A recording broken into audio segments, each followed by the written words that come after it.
Alright, I'm going to be honest with you guys. The ending scene of the Trailblaze Mission back to Earth in Evernight with all the Chrysos Heirs marching into the final battle against Irontomb was extremely hype. I mean, how couldn't it be now that we have come to know and understand all of their backstories and the sheer weight of all the hopes and dreams they wish to carry towards the dawn of a better tomorrow?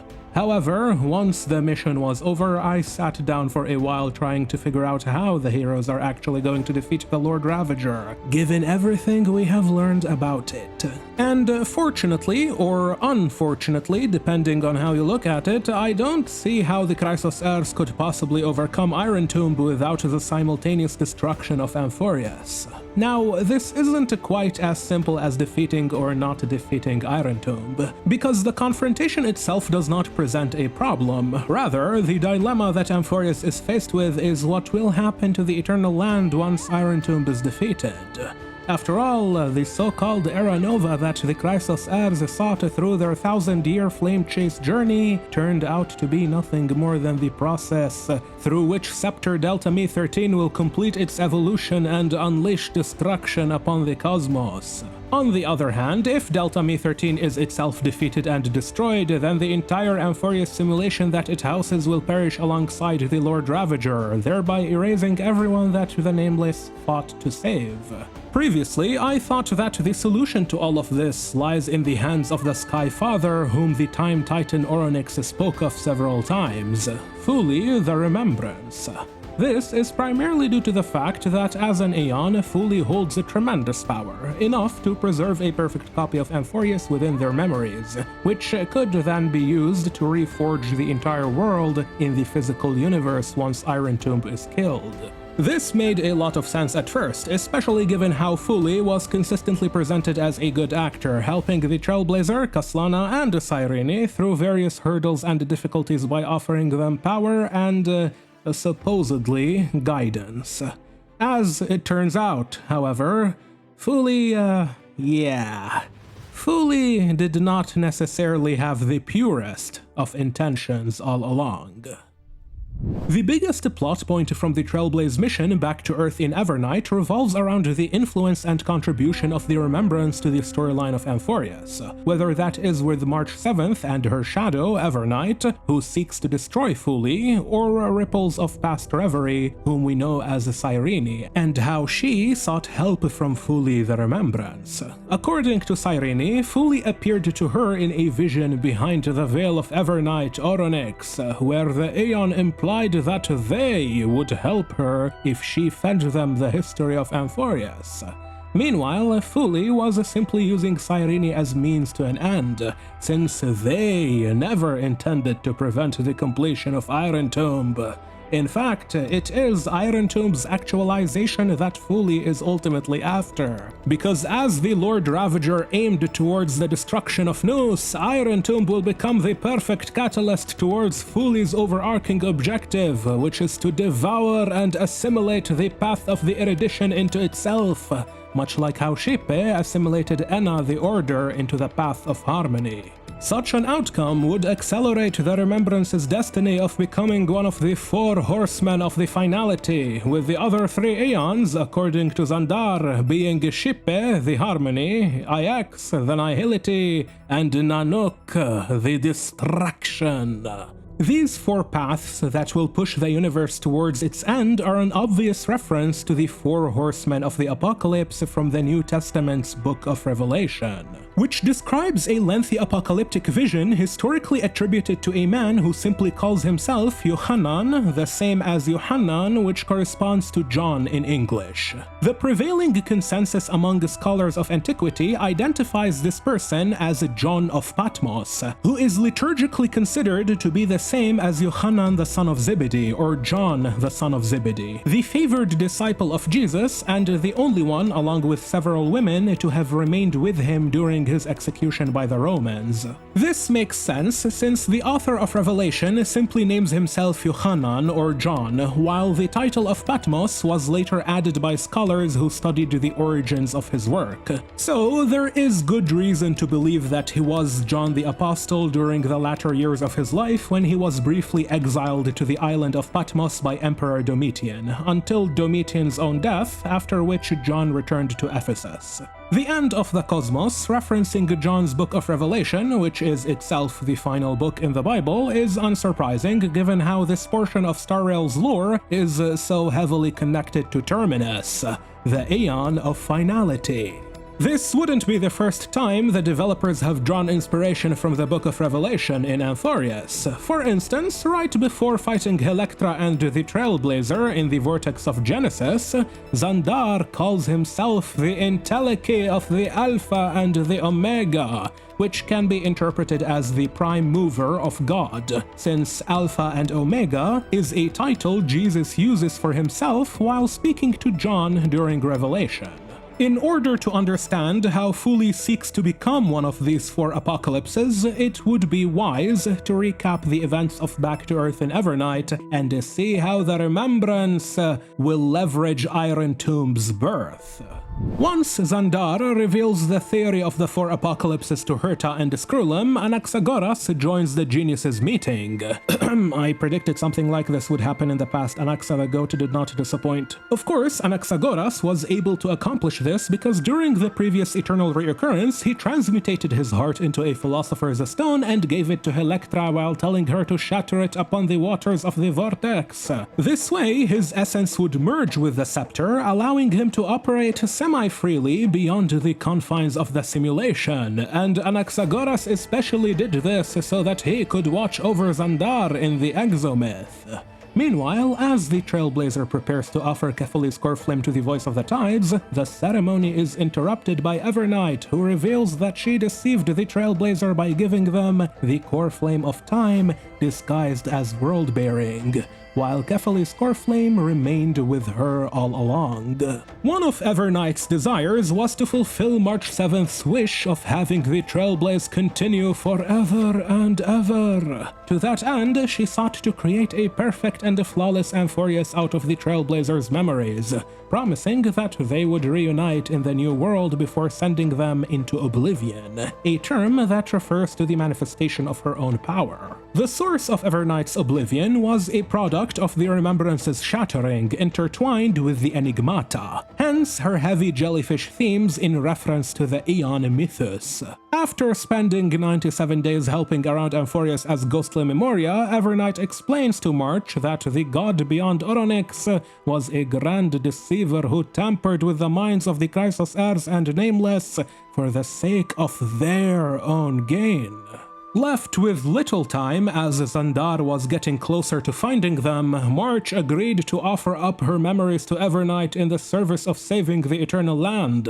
This is when Evernight hid in the corners of time away from Xandar's prying eyes and began to plot how to thwart the plans of both Fuli and Irontomb. As this was taking place, Don Hung's mind drifted from Anthorius into the Astral Express, where he inquired about the status of what was taking place in the outside world before asking Skrullum to send his spirit signal back into the simulation so that he could help save March and the Trailblazer. In the meantime, Sunday, with Cyrene's help, used his tuning technique to synchronize with the Trailblazer's location so he could pull their mind into a small pocket space he made inside the simulation. From there, Sunday attempted to retrieve them from Anthorius, but Evernight caught his tracks and kicked him outside the simulation's boundaries. Sunday's distraction gave Black Swan enough space to infiltrate Anthorius, where she found that Evernight had taken complete control over all the memo keepers that attempted to capture the memories of the scepter for the Garden of Recollection. Black Swan found these memo snatchers to be deserving of their fate, and tried to extract as much information from them regarding what is taking place. The memo keepers claimed that Evernight is the nemesis of the Remembrance, and despite being one of the pure children of Anasrava, she had abandoned the Eden of Blessing Insight, turning the memo keepers into sacrifices with which she could find her lost sisters. Many of these memo thieves got corrupted by Irontomb's black tide as they made their way into Amphorius, turning them into hideous monsters that Evernight used as her puppets. Once Don Hung made it back to Amphorius, he and Xandar formed a temporary alliance against their common enemy. Xandar explained to Don how Finon's sacrifice turned him into a seal that coated Amphorius with his golden blood. However, when Finon wounded Nanook's face, the blood of destruction mixed with his own, engulfing the simulation with the Aeon's divine blessing. This event also left a scar upon the world that Xandar and Don Hung find atop Kefali's divine body, through which they were able to speak with Kaslana. It is worth noting that this quote-unquote scar left by Nanook on Kaslana is pretty much identical to the echo of destruction observed by Cyrene within the Trailblazers' memories. This makes sense given that Nanook was not only the first Aeon to bestow their gaze upon the Trailblazer, but the Trailblazer also houses one of Nanook's Stellarons inside them. As they converse with Kaslana, Xandar and Don Hung realize that his spirit had become broken and dejected. After suffering for over 33.5 million cycles, he lost hope of ever being able to carry his world towards a better tomorrow. Despite refusing to help them at first, Kaslana eventually returns to his senses after his inner hero, Finon, awakens from his slumber, telling him that even if his body was never meant for deliverance, it shall burn for the world-bearing of the Trailblaze. So, Finon uses his power to tear through Cersei's divine corpus, opening a clear path for Don Hung towards the mountain where Evernight sealed the Trailblazer in oblivion. The conflict between Finon and Kaslana is yet another iteration on the Jungian psychological concepts of the persona and shadow. Carl Gustav Jung was a Swiss psychologist and a student of Sigmund Freud, whose contributions to the study of the human mind are renowned globally today. During his time, Jung studied many different aspects of human behavior, touching on the analytical, cultural, and theological properties of countries and civilizations. Hoyoverse's developers love incorporating Jung's work in the narrative of their games, and this is something that they have been doing for a while now. In fact, I began to notice it a relatively long time ago in 2023 when the Narcissus Croix Saga in Genshin Impact blatantly utilized several Jungian concepts throughout the entire World Quest series. Even in Honkai Star Rail, just before Amphorius in Penacony, the arc that the Nameless had with Mikhail and Sunday was filled to the brim with references to Carl Jung. The persona and shadow are two of several psychological archetypes that Jung developed. The former is the idealized social mask we present to others in public, while the latter represents the hidden repressed aspects of ourself that we deny or reject.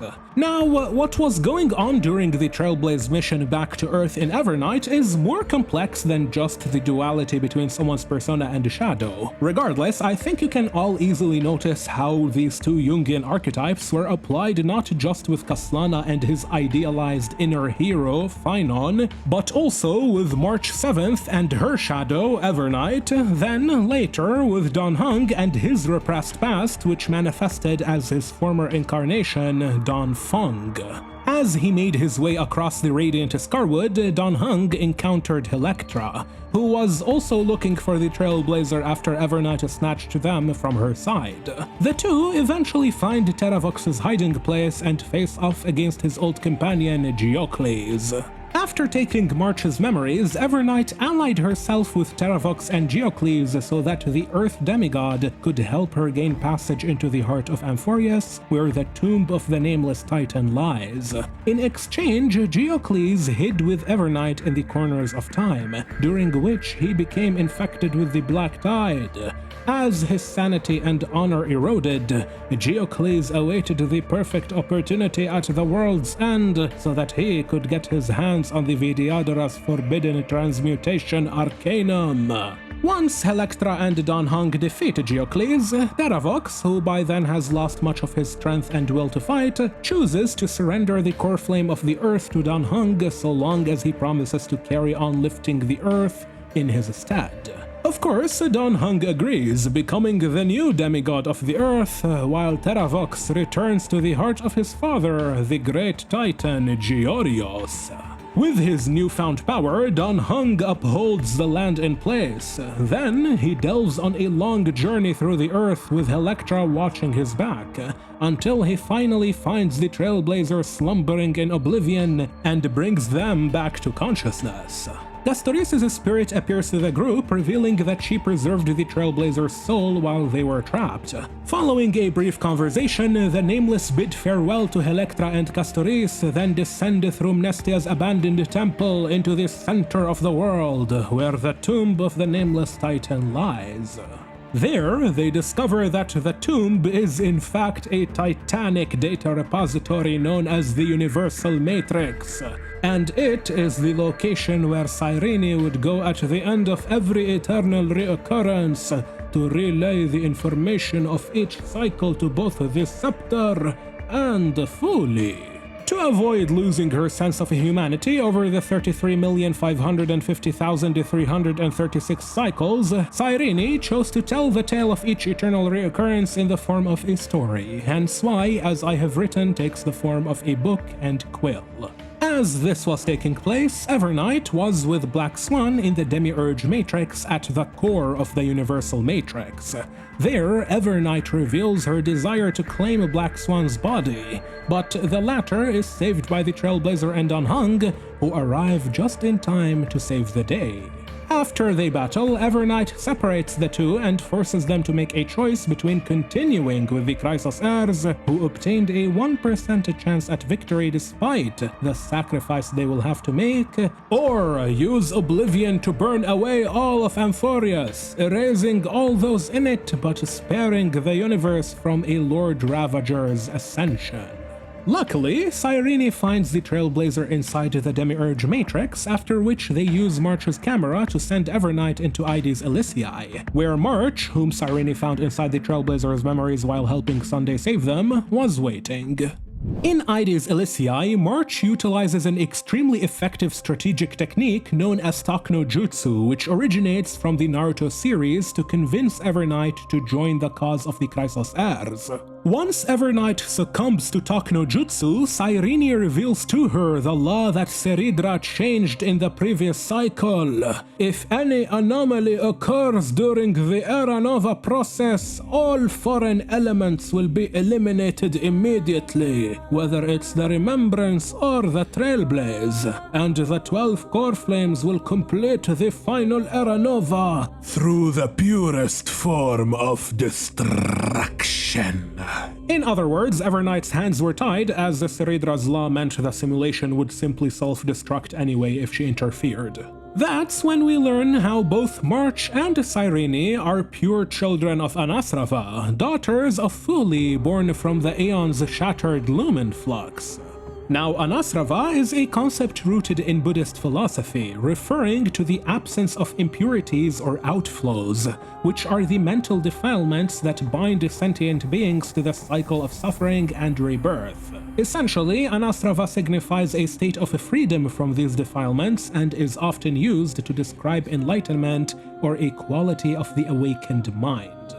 The Skyfather, Fully, is known to meditate in the Pure Lands, so the Aeon's daughters should all be ultra-purified memories crystallized in six-phased ice, making each one of them a potential emanator. This is why Fully specifically sought Cyrene through the Remembrance Catalyst she later gave to Kaslana, then embedded in her a lie, a false hope that she could save her world so that she may continue feeding memories and experience into the Scepter, ensuring the continuation of Irontomb's evolution. Now, why does Fully want Irontomb to be born? Well, a lot of people noticed something extremely curious about Irontomb, and it's the fact that the Lord Ravager is a headless body. Xandar explains to Anaxagoras that this state of affairs is because he personally killed the 13th factor of Delta Me13 prior to the initiation of the extrapolation process. This 13th factor was the titan known as Demiurge, and it was supposed to be Irontomb's head. The term demiurge, which comes from the Greek demiurgos, meaning craftsman, was first coined by the Greek philosopher Plato in his attempt to explain the apparent imperfections of reality. Plato describes his demiurge as a cosmic craftsman who forges the world by imposing imperfect matter upon the perfect imaginary forms. This likely makes the demiurge the most critical factor in the actualization process of Amphorius. Thus, born without it, Irontomb will be a headless giant that will seek one for itself. And as a Lord Ravager who originated from the erudition's most primordial scepter, who in the cosmos could possibly serve as a more befitting head for it, other than the divine mind of the erudition itself? Nous. Fuli's plan in all of this is simple: to split the erudition between the remembrance and the destruction, while Fuli will devour the entire path and consolidate it into the remembrance, becoming the fourth horseman of the apocalypse. If you watched this video on release, then you are probably currently waiting for version 3.7's maintenance so that you can play the finale of Amphorius and see for yourself whether the heroes will succeed or if they will fail and have everything be destroyed. Otherwise, you are probably here from the future and have already experienced Amphorius' salvation or destruction, to which I can confidently tell you that you won't have to wait for long until I cover the upcoming events of the Saga of Heroes' End. You know what? How funny would it be if Amphorius has to be destroyed to defeat Irontomb, and then the Chrysos Heirs become part of a storybook on the Astral Express? We shall see. As always, huge thanks to everyone who supports this channel on Patreon, and thank you so much for watching till the end. For now, I've been My Name for Now, and I will catch you in the next one. Take care.